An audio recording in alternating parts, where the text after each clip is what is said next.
자, 여러분, 미국과 이란 전쟁 2주간의 휴전인 건 다들 알고 계시죠? 그런데 이란 전쟁이 잠시 숨을 고르던 그때였습니다. 미국 트럼프가 전 세계를 향해 폭탄 선언을 했어요. 주한미군 철수, 딱 세 글자였습니다. 유럽이 벌벌 떨었어요. 일본이 잔뜩 긴장했어요. 전 세계 언론이 난리가 났죠. 그런데 여러분, 한국은 어떤 반응이었을까요? 네, 그러세요. 딱 한마디였습니다. 에이, 설마 이거 허세 아니야? 라고 생각하셨죠? 절대 아닙니다. 허세가 아니에요. 한국이 이렇게 나올 수 있는 이유, 그건 바로 한국이 미국을 정조준하며 긴장시킬 필살기 카드가 하나도 아닌 무려 3가지나 가지고 있기 때문입니다.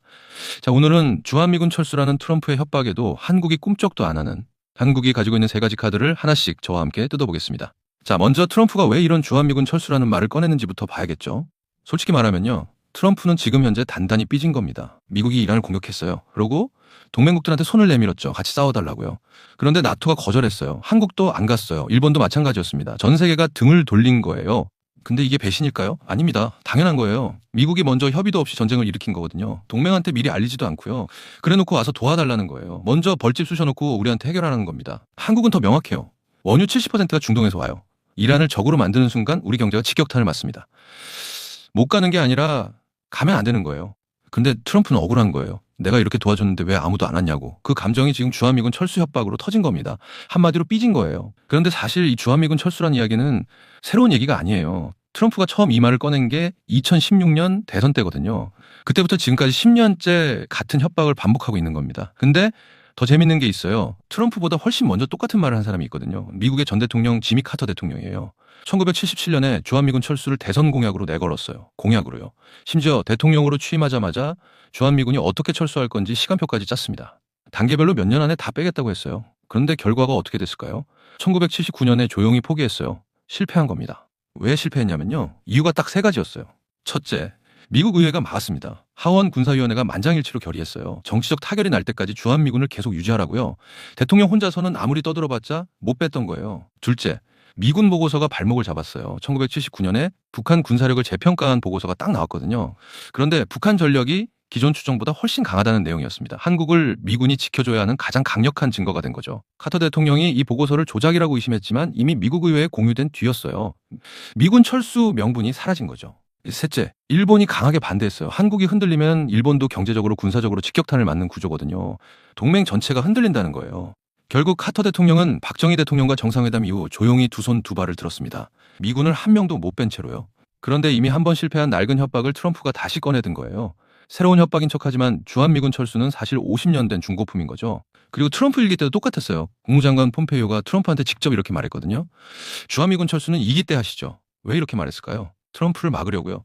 실제로 트럼프 일기 내내 참모 중에 주한미군 철수에 찬성한 사람이 단 한 명도 없었습니다. 트럼프 일기 마지막 국방장관 마크 에스퍼는 나중에 회고록에서 주한미군 철수를 트럼프의 가장 황당한 제안이었다고 직접 썼어요. 그런데 주변에서 다 말렸는데도 트럼프는 주한미군 철수 협박을 포기를 안 한 거예요. 그게 지금 트럼프 일기에 다시 나온 겁니다. 정리하면 이래요. 미국 카터 대통령이 시도했다 실패. 트럼프 일기에 시도했는데 미국 모든 참모들이 반대. 그리고 지금 트럼프 일기에 또 꺼내든 거예요. 3번째 시도예요. 그런데 왜 계속 실패하는지는 나중에 설명드릴게요. 지금은 일단 트럼프가 이번에 어떻게 협박했는지부터 보겠습니다. 트럼프가 선언했어요. 한국에 미군을 4만 5천 명을 뒀는데 한국은 전혀 도움이 안 됐다고요. 여기서 잠깐, 숫자가 이상하지 않으세요? 주한미군 실제 규모는 2만 8,500명이거든요. 트럼프가 말한 4만 5천 명, 57%를 부풀린 숫자예요. 협박을 하면서 숫자까지 뻥튀기 한 겁니다. 이런 걸 프레이밍 효과라고 합니다.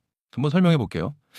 마트에 갔는데 똑같은 돼지고기인데 지방 함량 30%라고 쓰면 느낌이 어때요? 뭔가 기름져 보이고 사 먹기 싫은 느낌이죠.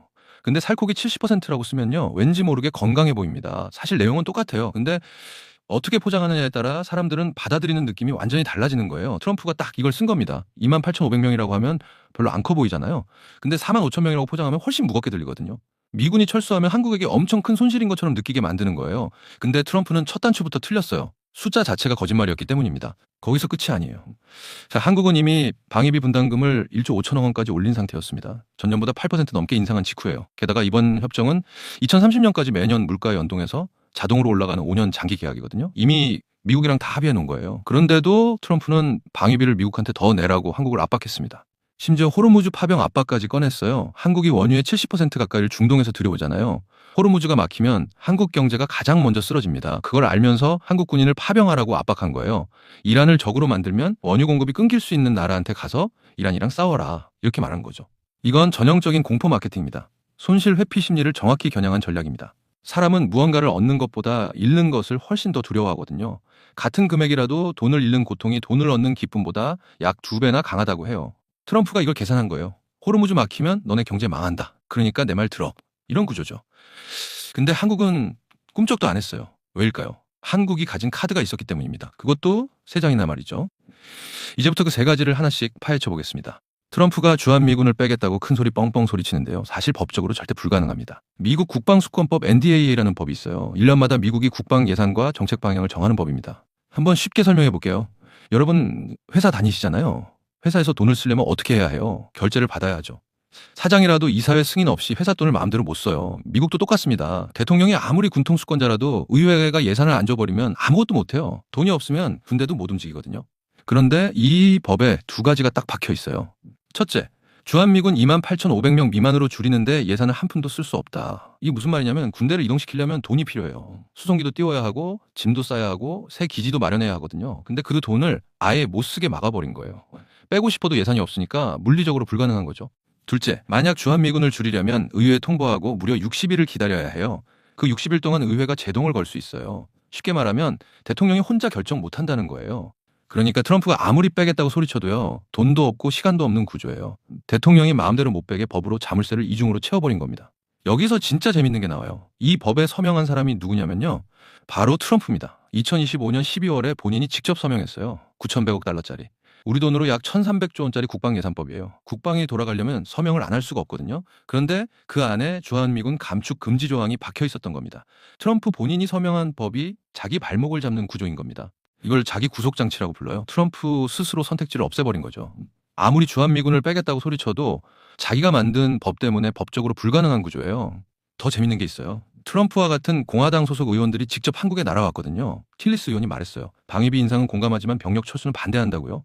커티스 의원은 주한미군 없으면 아시아가 흔들린다고 했어요. 트럼프가 빼겠다고 소리치는데 같은 당 의원이 한국에 날아와서 못 뺀다고 말하는 겁니다. 트럼프는 앞에서 큰 소리치며 협박하고 있지만 트럼프 주변의 모든 사람들은 주한미군 철수를 반대하고 있습니다. 이 조항이 처음 생긴 게 2019년이에요. 트럼프 일기 때 주한미군 감축 발언이 나오니까 의회가 선제적으로 자물쇠를 채운 거였죠. 미국 바이든 대통령 때 한미 관계가 안정되면서 삭제됐다가 트럼프가 돌아오니까 5년 만에 다시 부활했어요. 같은 일이 2번 반복된 거예요. 이걸 뒤집어 보면요. 미국 의회가 트럼프를 얼마나 못 믿는지를 보여주는 겁니다. 자, 이게 진짜 묘수입니다. 바로 전작권. 전작권이란 전시작전 통제권입니다. 여러분 이게 뭔지 아세요? 한번 쉽게 설명해 볼게요.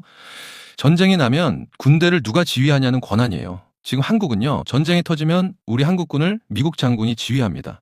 우리가 싸우는데 지휘봉은 미국 장군이 쥐고 있는 거예요. 한번 상상해 보세요. 여러분이 직접 차린 한식 전문 식당이 있습니다. 여러분이 음식을 직접 만들고 한식 재료도 여러분이 직접 사오고 요리도 여러분이 합니다. 근데 주방장이 토종 미국 사람이에요. 오늘 뭘 만들지 어떻게 만들지? 최종 결정은 그 미국 주방장이 하는 겁니다. 내가 직접 차린 한식 전문 식당인데 사실상 내가 주인이 아닌 거죠. 이게 지금 대한민국의 상황입니다. 이 쓰레기 같은 구조가 왜 생겼을까요? 1950년으로 거슬러 올라가야 해요. 6.25 전쟁이 터졌을 때입니다. 그때 대한민국은 군대가 있었어요. 근데 북한군이 밀려 내려오는 속도를 막을 수가 없었어요. 전쟁 사흘 만에 서울이 함락됐죠. 그때 이승만 대통령이 메가더 유엔군 사령관한테 직접 요청했습니다. 우리 한국 군대의 지휘권을 넘길 테니까 제발 도와달라고요. 그때 당시에는 살기 위해서 내린 결정이었어요. 그런데 그 구조가 70년이 지난 지금까지 이어지고 있는 겁니다. 전쟁의 상처가 만들어낸 구조가 아직도 그대로 남아있는 거예요. 그런데 한국이 선언했어요. 이걸 우리가 가져오겠다고요.